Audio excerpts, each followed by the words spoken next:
Hello Capricorn, Sun, Moon, Rising, and Venus signs. Kamusta kayo? Sana po nasa mabuti kayong kalagayan. Welcome back po sa Star Tarot. At kung bago kayo rito, welcome din po kayo. Please subscribe, like, share my videos, and leave me a comment kung naka-resonate kayo. Thank you.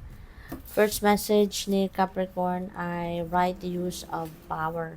Ayan. So, baka nasa position of authority kayo. Baka kayo ay isang opisyal ng gobyerno. Opisyal kayo sa kumpanyang pinagtatrabahuan ninyo. Or nasa, nasa um, position of authority nga. And reminder ito para sa inyo, na observe the right use of power.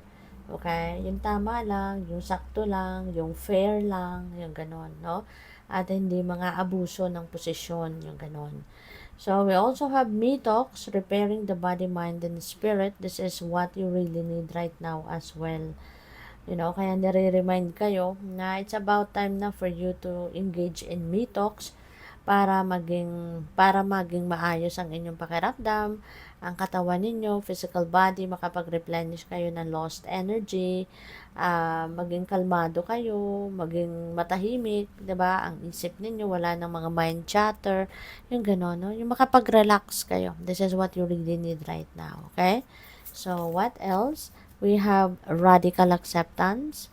Okay? So, maaari din, na mayroon ditong sitwasyon that you are really going to accept na, no? Instead na kontrahin mo pa, instead na questionin mo pa, what you're going to do is to accept it, 'di ba?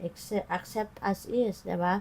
Kasi parang siguro, ito, papakita mo din dito ngayon sa sitwasyon mo, yung kung gaano ka-emotionally matured na instead na questionin pa kung ano man ang nangyayari, bakit ngayon, bakit sa'yo, you'd rather accept it, 'di ba? Maluwag mo na lang tatanggapin at maiintindihan mo na ito ay ganun talaga, sadyang ganun ang buhay.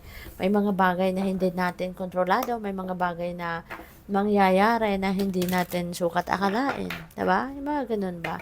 So, let's see kung ano pa yung mga mensahe para sa'yo. And reminder lang, Capricorn, if this reading doesn't resonate with you at all, please watch your moon rising and Venus signs, no? At baka nandoon yung reading ninyo. Baka nandoon yung mga mensahe na magre-resonate sa inyo. So, we have Udin, psychic insight. Your third eye is open, Capricorn. Your third eye is open. So, you have that, portal, diba, sa spirit realm na mas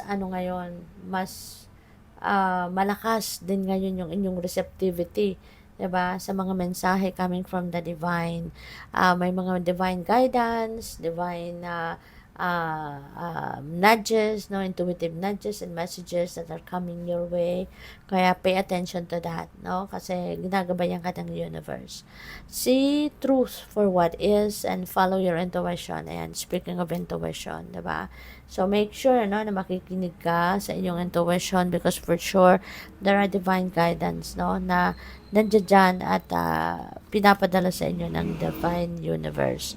We have divine alchemy. Move beyond current challenges. Focus on what you desire. Alright? So, move beyond challenges. Focus on what you desire. Kasi when you are focusing kung ano man ang parang hindi mo binibitawan sa mind mo kung ano yung gusto mong mangyari sa buhay mo, eventually that is what's going to manifest in your life. Eventually that's what you're going to see happening in your life, in your 3D reality. Okay? So, what else? We have Freya, phases and cycles. Reminder din ito sa inyo, Capricorn, na life is also about phases and cycles, no? Kapag merong nagtatapos, it's because merong magsisimula, 'di ba? And sa ngayon, there are so many things siguro that you are going to put an end sa buhay mo because for sure it's no longer for your best interest. Kaya yan ay tatanggalin mo na and you are going to welcome something new in your life, no? Magsisimula ka ng bagong ganap sa buhay, ang tawag dito, magwe-welcome ka ng bagong sitwasyon sa buhay mo. Okay? Illusions are revealed and released.